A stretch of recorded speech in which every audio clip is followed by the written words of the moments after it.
ورسوله لا نبي بعده. اللهم صل وسلم وبارك وكرم وعظم ومجد على حبيبنا وشفيئنا وقرة أعيننا محمد وعلى آله وصحبه أجمعين. سبحانك لا علم لنا إلا ما علمتنا إنك أنت العليم الحكيم. رب اشرح لي صدري ويسر لي أمري واحلل عقدة من لساني يفقهوا قولي بجاه النبي وآله. قال الله تعالى وقل رب زدني علما. قال رسول الله صلى الله عليه وسلم طلب العلم فريضة على كل مسلم. وقال الإمام قطب الإرشاد وغوث البلاد والعباد الحبيب عبد الله بن علوي بن محمد الحداد رضي الله عنه ورضي عنا به ورحمه الله ورحمنا به ونفعنا به في الدارين آمين. وإذا دخلت المسجد فقدم اليمنى وقل بسم الله والصلاة على رسول الله. اللهم اغفر لي ذنوبي وافتح لي أبواب رحمتك. ولا تجلس حتى تصلي ركعتين، فإن لم تتمكن من الصلاة فقل 4 مرات سبحان الله والحمد لله ولا إله إلا الله والله أكبر. وإذا خرجت منه فقدم رجلك اليسرى وقل ما تقدم واجعل بدل أبواب رحمتك أبواب فضلك وزد أعوذ بالله من الشيطان الرجيم وجنوده. Dalam hal ini beliau mengatakan jika engkau masuk masjid maka dahulukan kaki yang kanan dan bacalah bismillah wassalatu ala rasulillah. Allahumma ighfir li dhunubi waftah li abwaab rahmatik. Bismillah dengan nama Allah dan semoga sholawat tercurahkan atas Rasulullah. Ya Allah, ampunilah dosaku dan bukalah pintu-pintu rahmatmu. Itu yang dibaca, dan bacanya ini bukan di hati tapi di lisan ya. Ketika kapan? Ketika melangkah masuk ya, atau sudah masuk membaca itu. Bahkan di dalam doa bagi orang yang berangkat dari rumah, dia keluar rumah menuju masjid. Kalau sunnahnya keluar rumah itu doanya ya, yang sering kita baca di dalam kitab-kitab yang masyhur ya, hadis-hadis Nabi itu membaca bismillahi tawakkaltu 'ala Allah la haula wala quwwata illa billah. Kalau mau lengkap bismillah amantu billah hasantu billah tawakkaltu 'ala Allah la haula wala quwwata illa billah. Baru membaca ayat kursi. Setelah itu baru membaca ayat Rabbi adkhilni mudkhala sidqin wa akhrijni mukhraja sidqin waj'alni min ladunka sultanan nasira. Ini keluar rumah. Dalam hadis yang lain Nabi ketika keluar rumah membaca Allahumma inni a'udzubika an adilla aw udalla aw azilla aw uzalla aw adlima aw udlama aw ajhala ayujhal alayya. Ini kalau keluar biasa.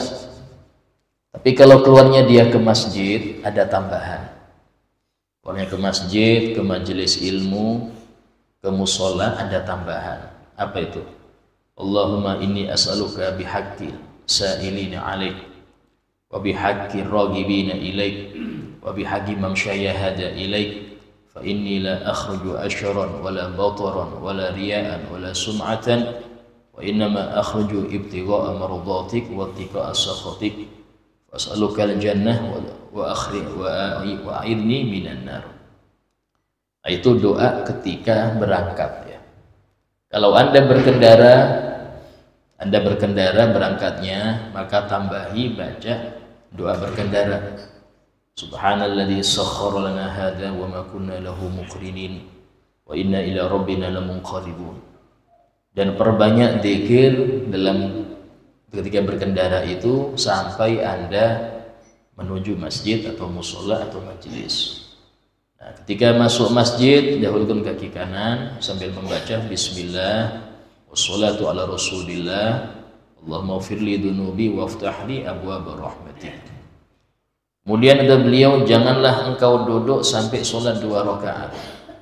Ini yang dikenal dengan sholat tahiyatul masjid. Aslinya kalau melihat daripada hadis yang disebutkan tentang sholat tahiyatul masjid itu, tidak ada ketentuan harus niat tahiyatul masjid, tidak.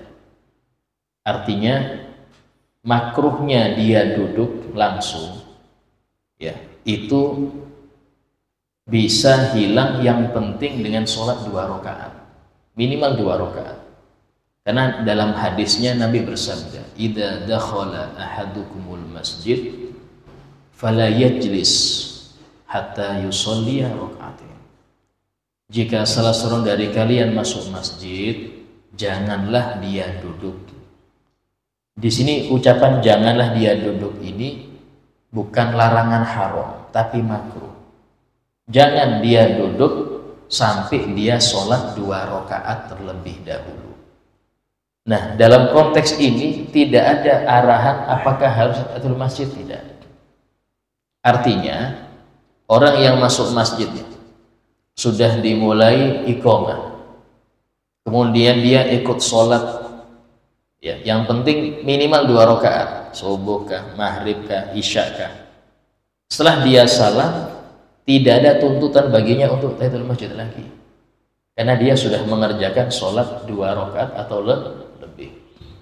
Artinya, Ustaz, saya sudah sholat subuh nih, apakah saya masih makruh duduk tanpa tahiyatul masjid? Tidak makruh lagi, karena konteks hadis yang penting sholat 2 rakaat.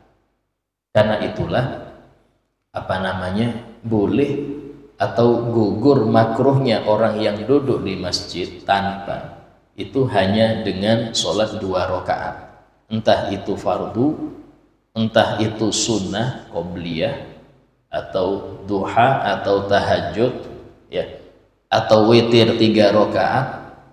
Kalau witir 1 rakaat masih belum. Anda masuk masjid, sholat witir 1 rakaat, masih ada tanggungan 2 rakaat. Karena konteks hadis minimal hatta tusolli rakaatin, sampai Anda sholat 2 rakaat. Ya. Sehingga di sini gugurnya makruh itu dengan kita sholat minimal 2 rakaat. Dan sangat dianjurkan kalau Anda menggabungkan tahiyatul masjid tadi itu dengan qobliyah Anda atau dengan tahajud Anda, sangat dianjurkan. Sumpama Anda mau misah nih, saat saya mau tahiyatul masjid dulu, baru saya qobliyah subuh, sangat utama. Sangat utama. Kenapa? Berarti dia masing-masing ada sholat. Ya, kalau waktunya cukup. Nah, kemudian di sini untuk semua masjid ketika masuk itu dengan sholat, kecuali tahiyatul masjid al-haram. Kalau Masjidil Haram tahiyatnya dengan tawaf.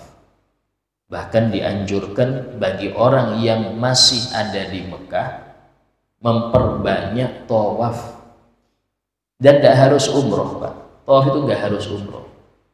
Sampean pakaian biasa nih, nggak pakai ihram, masuk Masjidil Haram tawaf 5 waktu, bahkan lebih dari itu nggak apa-apa.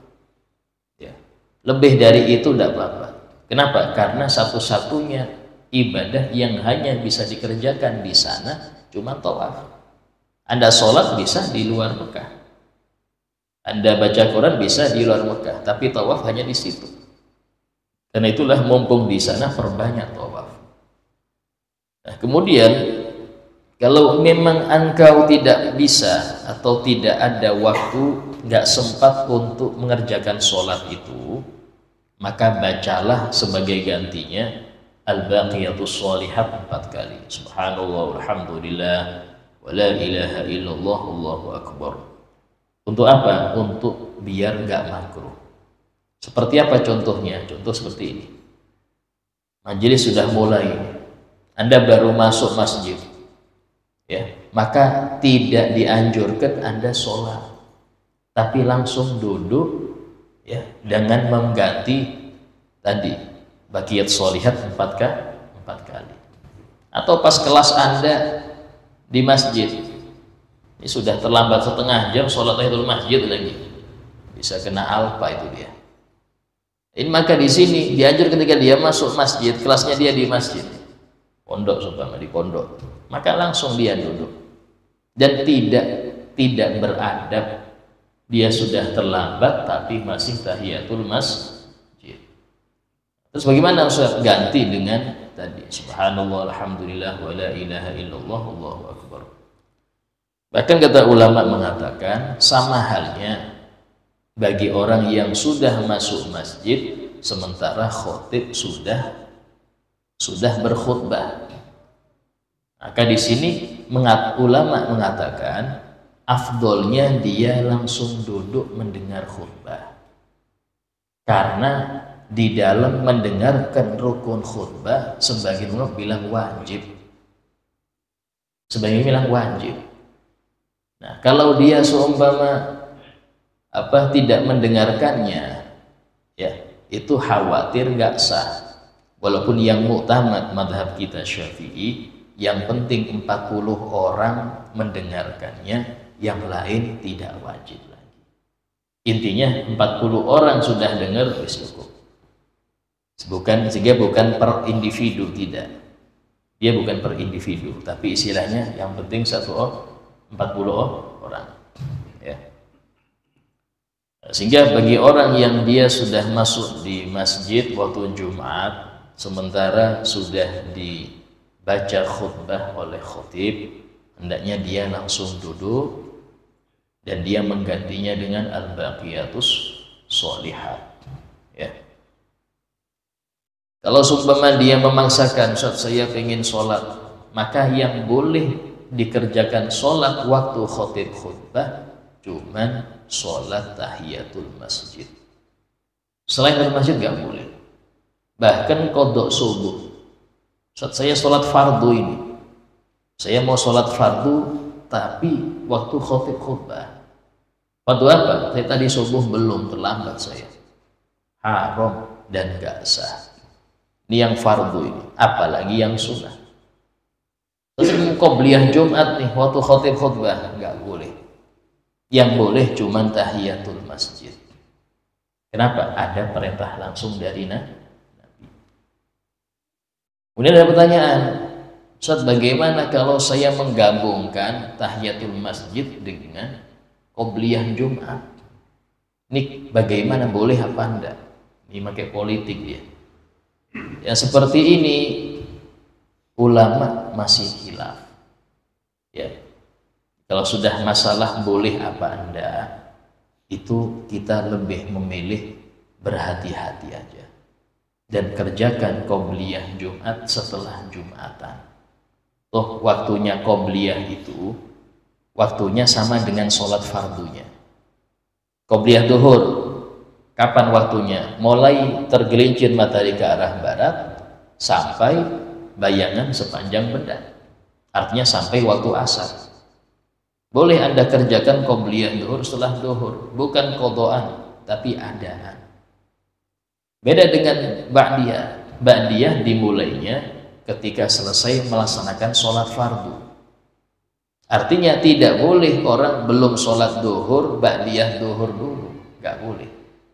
Tapi boleh orang qobliyah duhur setelah sholat duhur, boleh.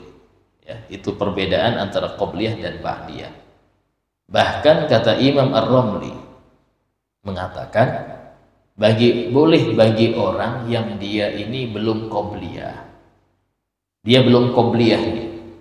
Habis sholat fardu dia gabungkan qobliyah dan ba'diyah dalam satu takbiratul ihram. Ya, satu salam tapi 4 rakaat.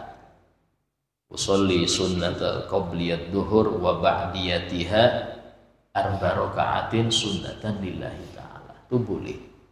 Langsung dia sholat 4 rakaat, ya, salam satu kali. Kalau memang dia malas, ini kalau sholat 2 kali ini malas, ya dibuat satu kali sholat tapi 4 rakaat. Boleh ya. Itu Imam Romli kan demikian. Nah, kemudian wa idza kharajta minhu, kalau engkau keluar dari masjid, faqaddim rijlal yusra, maka dahulukan kakimu yang kiri dan ucapkan sebagaimana yang sebelumnya ketika masuk. Itu apa? Bismillah wassalatu ala rasulillah, Allahumma firli dunubi waftahli abwaba fadlik. Yang sebelumnya abwaba rahmatik ganti dengan abwaba fadlik. Dan tambahi dengan ucapan a'udzubillahi minasyaitonir wa junudih. Allah, aku berlindung kepada Allah dari syaitan dan pasukan-pasukannya. Ustaz, kenapa kok dibaca waktu keluar? Karena syaitan itu kebanyakan di luar masjid. Sehingga ketika Anda di luar masjid, rentan tergoda syaitan. Kemudian wa idza sami'tal muadzin, kalau engkau mendengar orang yang adzan, maka ucapkanlah seperti yang dia baca, kecuali di dalam hayya 'alatain, hayya 'alas shalah, hayya 'alal falah, maka ucapkanlah la haula wala quwwata illa billah. Kemarin telah kita bahas bahwasanya mendengar adzan ya, menjawab adzan itu sunnah. Tapi orang yang tidak peduli dengan mendengar adzan, orang adzan dia ngobrol sendiri, orang adzan dia nyetel musik keras-keras, itu mengakibatkan su'ul khotimah. Kalau rutin dia model gitu, bikin su'ul khotimah. Bahkan ketika orang-orang kafir mengkritik adzan permulaan itu, di waktu itu Nabi SAW musyawarah dengan sahabat, ini kayak apa ini, manggil orang sholat ini. Ada yang usul pakai trompet aja kayak Yahudi. Oh jangan, Nabi, jangan. Ada yang usul lagi pakai lonceng aja, pakai lonceng kayak Nasrani. Nabi lah. Akhirnya Sayyidina Umar bin Khattab, ada salah seorang sahabat lagi, kalau nggak salah namanya sahabat Zaid, bukan bin Harithah, bukan bin Thabit, Zaid bin siapa lupa. Itu sama-sama berdua orang ini mimpi ada seseorang, di mimpinya itu dia adzan di depan Ka'bah, ucapkan Allahu Akbar gitu. Subhanallah, yang sahabat Zaid ini langsung lapor Nabi, ya Rasulullah, aku memang mimpi gini. Kata Nabi, nah ini sudah, berarti pakai panggilan manusia aja, pakai suara manusia. Sayyidina Umar bilang, demi Allah ya Rasulullah, aku juga mimpi yang sama. Sehingga pertama kali yang adzan yang mimpi tadi, bukan sahabat Bilal. Karena dia yang lihat langsung, yang mimpi langsung akan lafaz adzan itu. Nah, ketika dikumandangkan adzan pertama kali, itu orang-orang kafir nyeletuk. Ini suara apa ini? Sumbang betul ini. Ini suara nggak baik. Allah membela, dalam langsung turun ayat, wa man ahsanu qawlan mimman da'a ilallahi wa amila sholihan. Siapakah yang paling baik ucapannya daripada orang yang mengajak kepada Allah? Adzan langsung dibela oleh Allah. Artinya adzan itu pahalanya besar. Sampai-sampai ulama fikih itu mereka mengatakan mana yang lebih baik, jadi imam apa muadzin. Itu banyak yang condong muadzin lebih utama daripada imam. Kenapa? Karena dapat nasihat ayat Al-Quran tadi itu. Siapa yang lebih baik ucapannya daripada orang yang mengajak kepada Allah wa amila sholih, dan dia beramal soleh. Apa itu adzan? Adzan itu amal soleh. Bahkan disebutkan dalam suatu hadis, barang siapa yang adzan 7 tahun, ini konteks hadis 7 tahun ya, muhtasiban, artinya sebenarnya ini tidak mengharap upah atas adzannya. Tapi kalau dikasih tidak apa-apa. Kalau mengharap nggak boleh. Artinya mengharap di sini wani piro sampean. tarifnya berapa mau ngasih, ini tawar-tawaran, ya sudah deal sekian. Nah itu bukan muhtasib. Muhtasib itu wis terserah mau ngasih berapa, yang penting saya adzan. Itu muhtasiban 7 tahun ya, maka itu adzan tersebut untuk dia sebagai jaminan surganya. Adzan itu untuk dia sebagai jaminan surganya. Bahkan disebutkan bahwasanya syaitan itu kalau sudah mendengar adzan, dia lari terbirit-birit sampai keluar kentutnya. Kenapa? Kepanasan dengar adzan. Karena itulah orang kalau kesurupan adani, diadani. Ya, kenapa? Biar hilang itu jinnya. Nah, kemudian di dalam menjawab adzan, ya, 3 ucapan Allahu Akbar, Allahu Akbar kita baca sama sesuai dengan firman sabda Rasul, idza sami'tumul muadzin faqulu misla ma qala al muadzin. Kalau kalian mendengar orang adzan, maka ucapkanlah seperti ucapan orang adzan tadi. Ya. Itu asyhadu an la ilaha illallah, asyhadu an la ilaha illallah, ya. Itu dijawab sama. Dalam riwayat Nabi menambah di dalam menjawabnya itu, raditu billahi robba wa bil islami dina wa bi muhammadin nabiyya. Jika bacaan wa asyhadu anna muhammadur rasulullah, nah itu Nabi disebutkan dalam kitab Al-Adhkar, kitab Sunan Nasa'i, Sunan Abi Dawud. Itu Nabi menjawab wa ana asyhadu anna Muhammadar Rasulullah. Dalam ayat lain nambah itu juga, raditu billahi robba wa bil islami dina wa bi Muhammadin nabiyya. Nah, kemudian ketika bacaan hayya 'alas shalah, ini ulama mengatakan tetap kita amalkan hadis tadi. Apa itu? Ucapkan seperti ucapan orang adzan. Artinya dia tetap mengatakan hayya 'alas shalah, la haula wala quwwata illa billah. 2 jawabnya. Hayya 'alas shalah, la haula wala quwwata illa billah. Nah, pas ucapan hayya 'alal falah itu 3 bacaannya, jawabannya 3. Ya. Pertama sesuai ucapan muadzin hayya 'alal falah. Yang kedua baca hauqalah, la haula wala quwwata illa billah. Yang ketiga, ini dalam hadis Nabi setelah membaca la haula wala quwwata illa billah, beliau membaca Allahumma ja'alna muflihin. Bil angkatan Allahumma ja'alna muflihin. Ya Allah, jadikanlah kami orang-orang yang sukses. Niatkan di hati, sukses dunia, sukses akhirat. Ya, sukses dunia, sukses akhirat. Itu doa Nabi itu. Ketika mendengar hayya 'alal falah, marilah menuju kemenangan, kesuksesan. Itu doa kita. Allahumma ja'alna muflihin. Nah, kemudian ketika mendengar bacaan subuh, as-sholatu khairun naum, taswib namanya. Taswib ini bacaan as-sholatu khairun naum itu sudah ada di zaman Nabi. Sudah ada di zaman Nabi. Maka jawabnya sodakta, engkau benar, wa barorta, engkau sudah berbuat baik, wa ana ala dzalika minasyahidin, dan aku jadi saksi akan hal itu. Sodakta wa barorta wa ana ala dzalika minasyahidin. Dalam riwayat lain ada tambahan sodakta wa barorta wa alal haqqi nataqta wa alal haqqi nataqta wa ana ala dzalika minasyahidin. Kemudian membaca ketika Allahu Akbar la ilaha illallah sampai.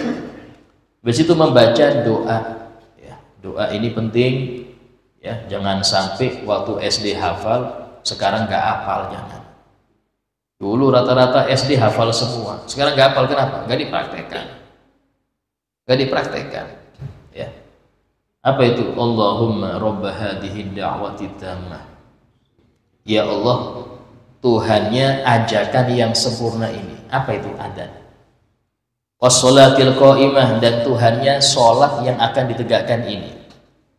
Ati Sayyidina Muhammad, anugerahkanlah kepada Sayyidina Muhammad al-wasilata wal fadilah. Wasilah dan fadilah. Fadilah ini keutamaan. Wasilah itu derajat di surga. Wasyarafa wad-darajatal 'aliyatar rafi'ah, dan anugerah kepada beliau kemuliaan serta derajat yang tinggi dia di surga nanti. Alladzi wa'atah, yang sudah engkau janjikan kepada beliau. Jadi doa itu wasyarafa wad-darajatal 'aliyatar rafi'ah wa ba'athul maqamal mahmud, dan bangkitkanlah Nabi Muhammad di maqam yang terpuji. Alladzi wa'atah, yang sudah engkau janjikan kepada beliau. Tuh, kapan janjinya Allah kepada Nabi Muhammad, Ustaz, tentang maqam mahmud itu? Ada di Al-Quran. Dalam Al-Quran Allah Ta'ala berfirman, wa minal laili fatahajjat bihi nafilatan lak, dan pada sebagian malam tahajudlah engkau ya Muhammad sebagai tambahan untuk engkau. Asa ayyab'atsaka rabbuka maqaman mahmuda, semoga dengan itu Tuhanmu akan membangkitkan engkau di makom yang terpuji. Dalam ayat ini ulama mengatakan tahajud untuk Nabi Muhammad wajib, tapi untuk umatnya sunnah. Kenapa? Langsung perintah dari Allah, fatahajjat. Ini ayat untuk Nabi Muhammad, tapi untuk umatnya sunnah. Nah, inilah makom mahmud yang dijanjikan oleh Allah untuk Nabi Muhammad, dan kita disuruh Nabi Muhammad untuk mendoakan beliau agar dapat itu.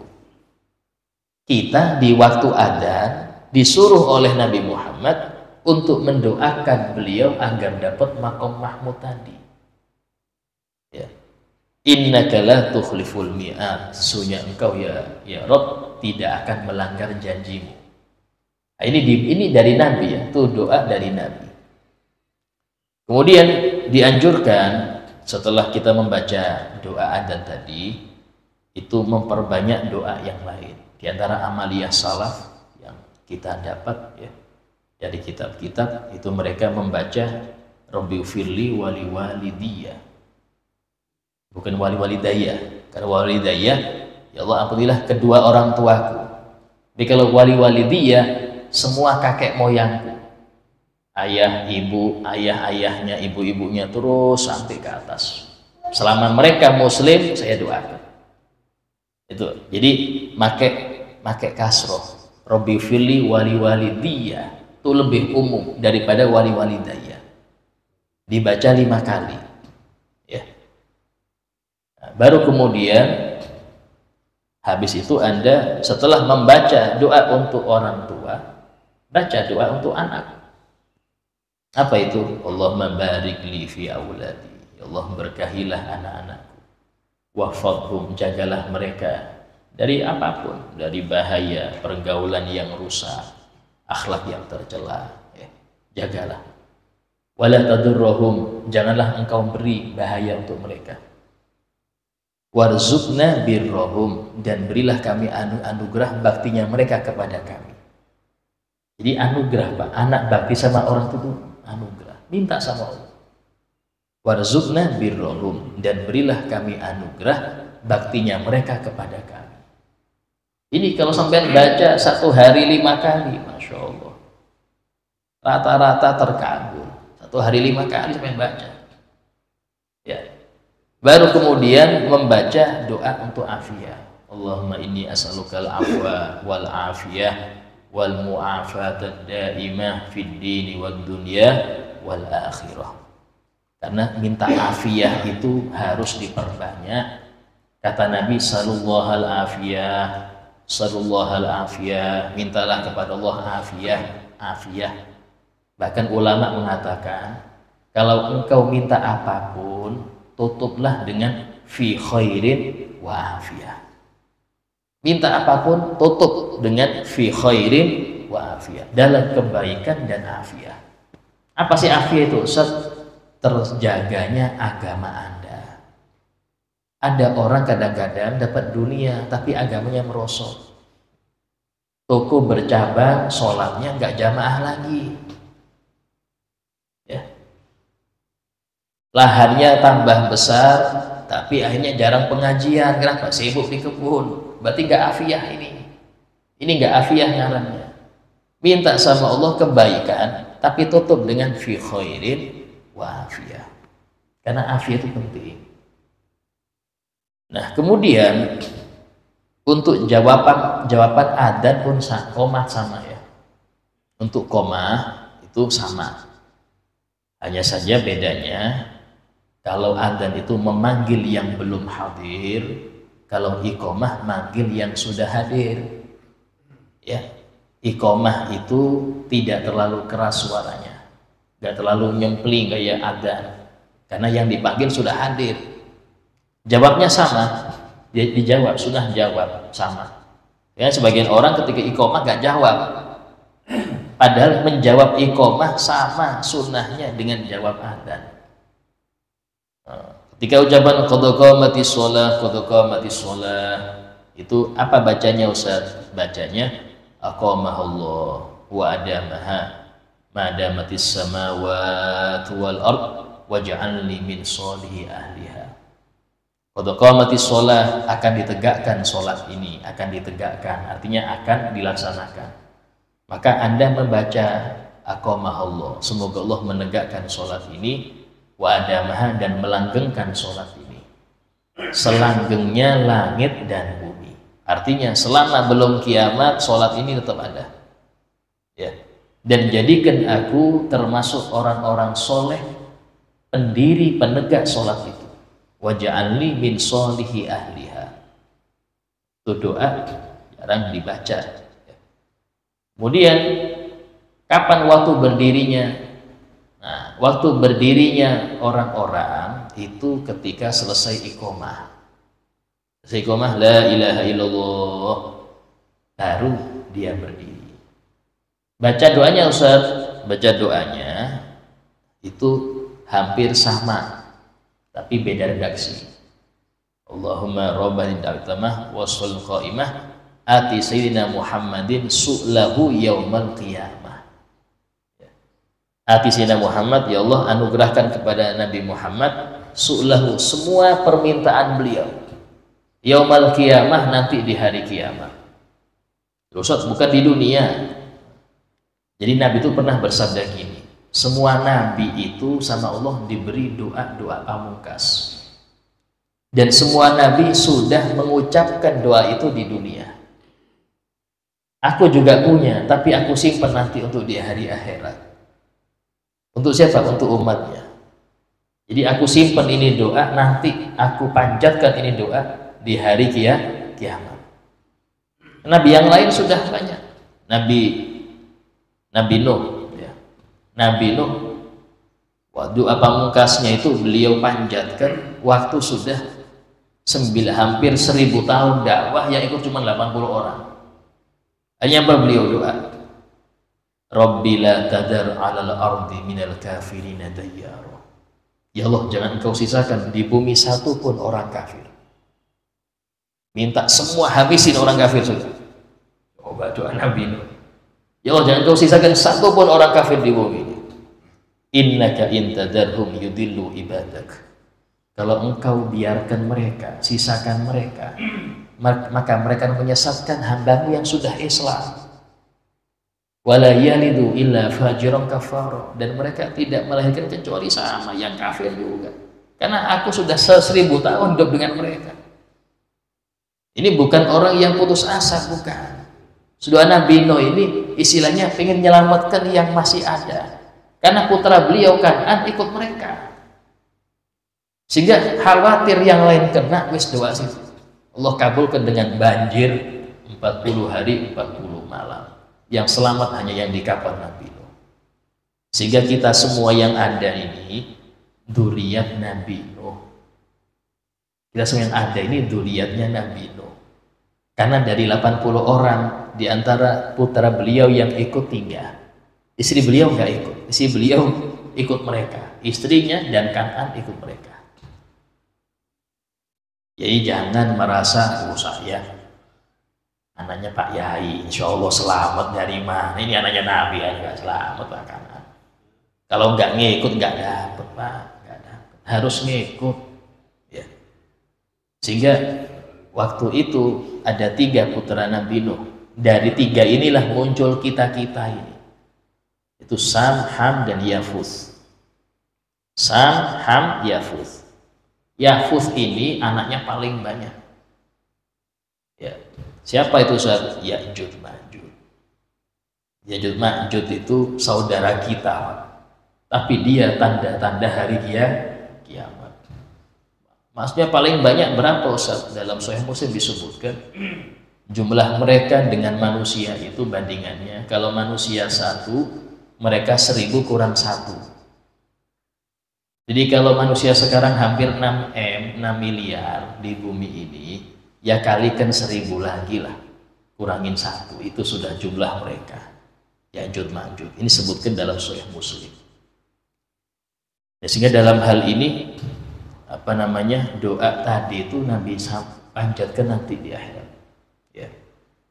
Nah, ketika habis iqamah, maka sunnahnya apa?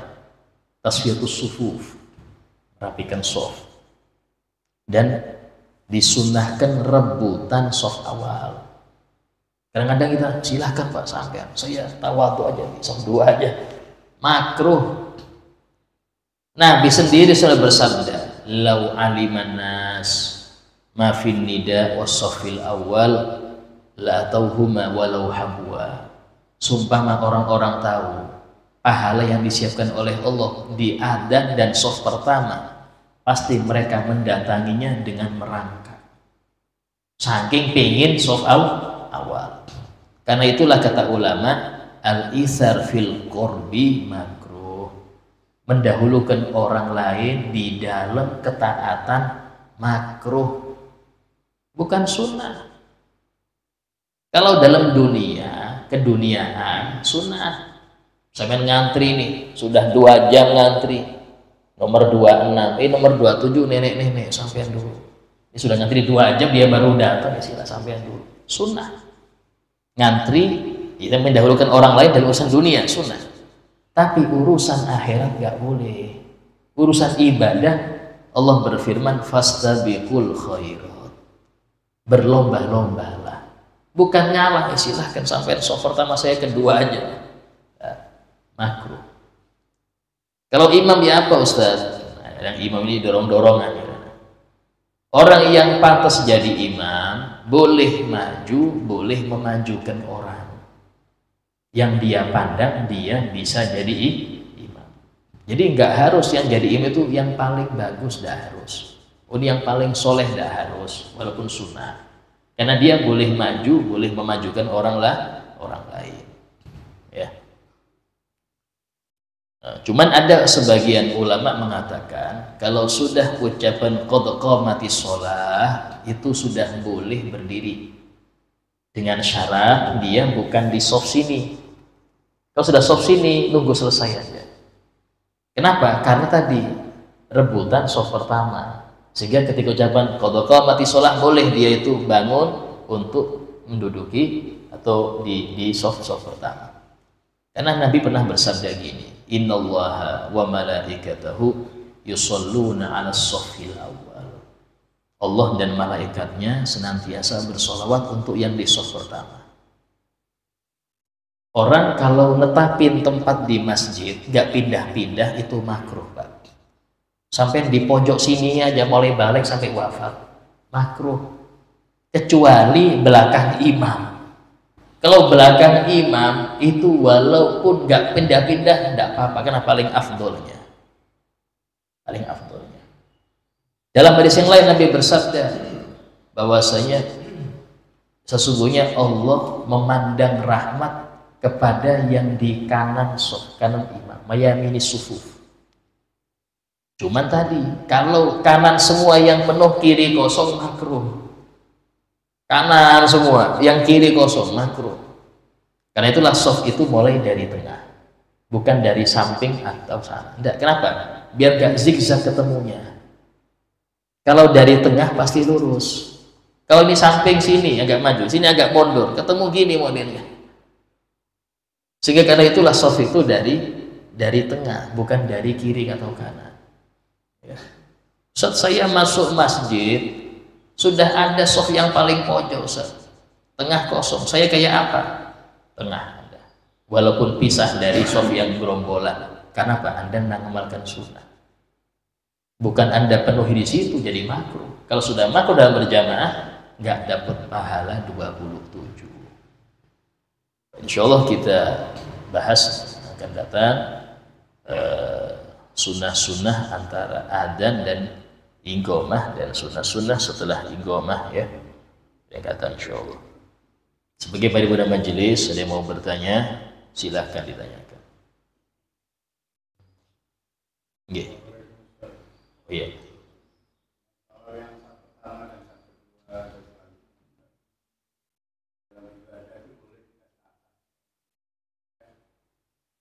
Maunya di depan itu orangnya kayak itu, karena yang dia tidak mau ngalah juga. Sifat serakah itu timbul kan nasihat. Orang yang lain itu sudah datang, sama-sama datang, dia tetap tidak akan pernah ngalah. Terus kedua, soal rekaman ini di-share di YouTube apa tidak? Soal apa? Rekaman HP. Oh iya iya. Ini kita di-share di grup kita atau di YouTube ya. Karena ijazah yang kita berikan tadi bukan lewat aja buat kami. Oh iya iya. Sudah tua kan, ngulang ucapan Ustaz tadi apa? Iya. Iya. Oh iya. Jadi di dalam memenuhi soft awal, maka Anda harus datang lebih awal. Ini soft saya setiap datang sudah penuh soft depan. Ya Anda sebelum adzan sudah muncul. Cuman nggak boleh orang itu, bentar ya, ini saya booking ya, sajadah di sini dah. Dimulai subuh nggak pindah sajadah sampai zuhur. Itu kalau seumpama sajadahnya aja orangnya nggak ada, boleh disingkirkan sajadahnya. Tapi kalau memberdirikan orang yang sudah ada, haram. Minggir. Ini posisi saya dari dulu di sini, haram. Harusnya dia harus lebih awal, nggak boleh memberdirikan, nyuruh mindah orang, karena dia dulu itu tidak bisa. Ya, kecuali kalau dia istilahnya memindahkan sajadah orang yang orangnya nggak ada. Naruh sajadah tok dia tinggal, ya dia booking lah tempatnya. Ini banyak seperti itu, ya karena nggak paham. Saya booking aja ke tempatnya, wis jangan dipindah ini. Kalau Anda seperti itu datangnya sebelum Anda. Ketika ada orang nempati Anda belum datang, ya jangan salahkan kalau dipindah. Dan cara mindahnya jangan pakai tangan. Kalau pakai tangan Anda pindahkan, hilang Anda tanggung jawab. Terus pakai kaki. Oke, tapi kalau kita kan wah kurang sopan pakai kaki. Lah itu kalau pakai kaki Anda hilang nggak tanggung jawab sajadahnya. Sampai barang temuan ya. Anda nemu nih duit 50.000. Anda pegang. Ini duit siapa nih? Nggak ada yang ngaku ya, taruh sini lagi. Hilang Anda tanggung jawab. Karena Anda ngambil. Kalau nggak bisa ngumumkan, nggak usah diambil. Kalau nggak bisa amanah, nggak usah diambil. Tuh, sayang barang orang ngapain Pak? Kecuali kalau Anda khawatir ini kalau nggak saya selamatkan diambil orang yang nggak tanggung jawab. Berarti Anda harus amanah, umumkan itu. Jadi barang temuan itu nggak sembarangan.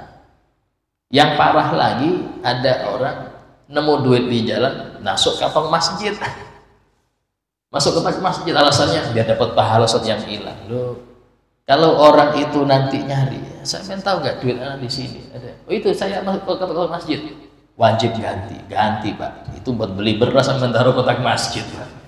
Mau beli beras saya itu kotak masjid, wajib ganti. Ya. Nah kemudian untuk apa? Men-share ya video atau itu silahkan, karena memang tujuan Nabi SAW itu beliau bersabda balighu anni walau ayah, sampai kendaliku walaupun satu ayat.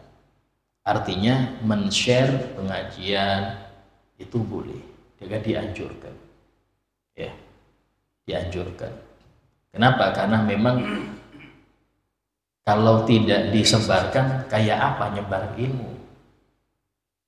Kadang ada orang takut ria, takut pamer nanti. Saya nggak mau pamer. Pamer itu ketika Anda menampakkan dan ingin dipuji. Tinggal perbaiki sini aja. Niatnya apa? Pengen dipuji apa Anda? Itu aja. Kalau istilahnya wis sampaikan aja. Terserah mau siapa terserah. Imam Syafi'i itu, ya Imam Syafi'i itu beliau pernah mengatakan waditu, aku sangat berharap semua orang itu ngambil manfaat dari ilmuku, tapi gak ada satupun yang dinisbatkan kepadaku. Subhanallah, Allah kabulkan doa beliau. Jarang orang itu mengatakan, Imam Syafi'i mengatakan seperti ini, jarang. Rata Imam Nawawi, Imam Rafi'i, yang bawah-bawahnya. Padahal semua itu ngambilnya dari Imam Syafi'i. Ya, menunjukkan beliau itu ikhlas. Ya, silahnya itu kayak pondasi lah, nggak kelihatan, tapi itu yang bikin kuatnya bangunan. Nggak kelihatan pondasi, tapi itu yang bikin kuatnya bangunan. Bangunan yang ada karena pondasi yang kuat. Tapi dia tidak kelihatan, jarang dipuji pondasi Pak. Kan yang dipuji yang muncul, yang kelihatan. Nah, jadi nyebarkan silahkan. Kalau mau dirasa manfaat, ada manfaat. Nah disitulah faedahnya kita ini menyebarkan di situ faedahnya. Ya. Yang lain, Assalamualaikum.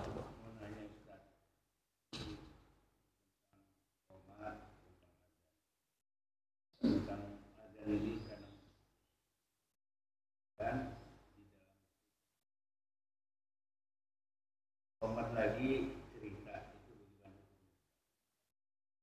salam. Kayak tadi yang kita bilang, kalau sudah ada dikumandangkan, jangan kita lalai dari mendengarkan. Kita nggak jawab, nggak dosa, tapi ngobrol waktu orang adzan ini berat. Seakan-akan Anda mengalihkan dari ajakan Allah, nggak peduli itu. Ini biasanya, maaf sering waktu isya, habis maghrib pengajian, ya, adzan isya sambil minum teh sambil ngobrol. Kadang sampai nggak jawab, nggak doa lagi. Kadang nyambung sampai qomat isya baru dia selesai. Ya. Dan ngobrol urusan dunia, ya, bukan urusan untuk kemaslahatan. Dunia yang dibahas masalah bisnis, masalah bola, politik, itu tidak baik. Kalau memang kita kebelet mau ngomong satu, monggo keluar dulu, biar nggak sampai kena larangan. Larangannya itu dalam hadis sebutkan al-kalamu fil masjid yakulul hasanat. Ya, berbicara urusan duniawi di masjid memakan pahala-pahala yang dikumpulkan. Sehingga rugi kita, pahala banyak, keluar masjid kosong lagi gitu loh. Jangan seperti itu ya.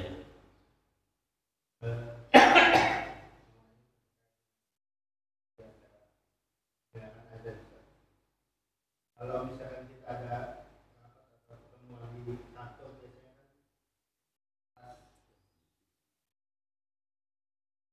lebih afdal mana kita pas aja kita cepat selesaikan supaya dapat surga, atau kita dengan aja cepat selesai baru melanjutkan lagi. Juga gitu ya. Biasanya sering. Apakah lebih afdal mana kita jeda dulu harus kita lanjutkan, ataukah aja kita tetap lanjutkan untuk kemudian supaya kita bisa berjamaah di awal waktu sama-sama ada iya. Untuk sholat berjamaah itu bisa kapanpun, artinya tidak harus di awal waktu. Yang penting ada Anda dengan teman-teman yang ikut rapat, ada janji di sini berjamaah kita ya, jamaah sendiri, itu sudah cukup. Tapi mengabaikan suara adzan, nah ini repot. Bahkan disebutkan orang yang ngaji Quran aja, ngaji Quran ketika dengar adzan adabnya nggak lanjut ngaji nih, stop dulu. Kenapa adzan? Bahkan ketika pengajian adzan berhenti dulu. Pernah di Imam Malik radhiyallahu anhu, Imam Malik bin Anas, Imam Darul Hijrah, itu beliau tengah-tengah ngajar adzan, beliau diam. Yang ada sebagian salah satu langsung ringkes. Kata beliau, ini belum selesai. Aku diam ini karena ada adzan. Ini diam dulu, belum selesai. Nah, itu adab mereka. Ya, ini di dalam ibadah, apalagi model kayak rapat. Ya, maka hendaknya diam dulu sebentar. Lanjut tidak masalah. Toh sholat duhur boleh jam 1, jam 2. Berjamaah. Ya, di awal waktu Ustaz, nah dia nggak dapat awal waktu. Ya, cuman masih dapat wa ausatuha, tengah waktu, apa? Rahmatullah. Ya, kalau awal waktu kan ridwanullah, tengah-tengah waktu rahmatullah, di akhir waktu afwullah, ampunan Allah. Di akhir waktu itu afwullah. Yang penting jangan di luar waktu, itu yang wailun lil musallin jadinya. Celaka untuk orang yang sholat kalau di luar waktu. Nah, seperti itu. Itu lebih afdol kita berhenti sejenak untuk adzan. Alhamdulillah ya, semoga begitu. Oke. Singkat dan jelas. Lafal iqamah aja. Biasanya mungkin saudara kita kan digabung.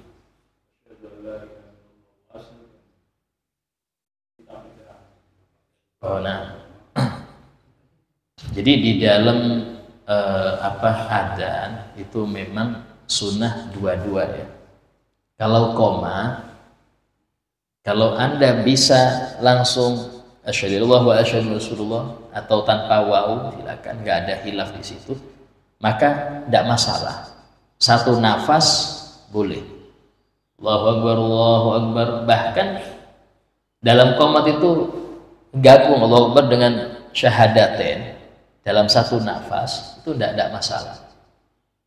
Atau Anda cicil Allahu Akbar, nafas asyhadu an la ilaha illallah, asyhadu anna Muhammadar Rasulullah, nafas hayya shalah hayya falah, nafas lagi, tidak apa-apa. Cuman yang sering saya perhatikan, nanti ada ya adab-adab muadzin itu ada, syarat muadzin itu ada. Dan kalau besok ingatkan kita untuk menjelaskan syarat-syarat muadzin itu kayak apa. Contoh seperti muadzin dan mukim satu orang. Termasuk yang nggak sah adzan, nggak sah di sini berarti perlu diulang, sunnah ulang. Apa itu? Yang muadzin A, yang qomat B. Harus dari satu orang. Adzan iqamah ini satu orang. Kadang yang adzan imamnya, nanti muadzin orang, yang qomat orang lain. Nah, tapi repotnya kalau kita ya diborong aja sudah. Dia muadzin, dia qomat, dia imam sekalian. Karena memang muadzin dan mukim itu satu orang. Syaratnya bukan sunnah, ini syarat. Syarat itu berarti kalau nggak ada ya nggak sah adzannya ya. Artinya dia masih ada tuntutan untuk adzan lagi. Itu diantaranya yang banyak kita lengah di situ. Dan lagi balik. Kadang ada anak kecil suaranya bagus suruh adzan, itu tidak sah adzan. Harus balik. Walaupun suara ya pas-pasan lah, tapi yang penting jangan cempreng aja ya. Ya pas-pasan lah istilahnya. Itu balik yang afdol. Bukan yang belum balik, walaupun suara bagus. Karena muadzin itu, adzan itu dari yang balik. Itu contoh diantaranya. Insya Allah akan kita lanjutkan pembahasan tentang adzan dan iqamah, sunnah-sunnahnya, adab-adabnya, serta syarat-syaratnya pada akan datang insya Allah. Al-Fatihah. Binati Allah yaghfirud dzunub يستر العيوب يشفي الكروب يطهر القلوب يملأ الجيوب يجلب كل محبوب يسهل كل مطلوب يسر الأحوال والأقوال والأفعال بجاه مولى بلال سيدنا محمد صلى الله عليه وسلم. الفاتحة. بالدين إياك نعبد وإياك نستعين اهدنا الصراط المستقيم صراط الذين أنعمت عليهم غير المغضوب عليهم ولا الضالين آمين. بسم الله الرحمن الرحيم. الحمد لله رب العالمين. اللهم صل وسلم على سيدنا محمد وعلى آله وصحبه أجمعين. ربنا انفعنا بما علمتنا. رب علمنا الذي ينفعنا. رب فقهنا وفقه أهلنا وقراباتنا في ديننا. رب وفقنا وفقهم لما ترتضي قولا وفعلا كرما وارزق الكل حلالا دائما وأخل ألقياء لما نهضى بالخير ونكفى كل شر. ربنا واصلح لنا كل شؤون وقر بالرضا منك العيون وقض عنا ربنا كل الديون قبل أن تأتينا رسل المنون. ربنا آتنا في الدنيا حسنة وفي الآخرة حسنة وقنا عذاب النار. وصلى الله على سيدنا محمد وعلى آله وصحبه وسلم والحمد لله رب العالمين. السلام عليكم ورحمة الله وبركاته.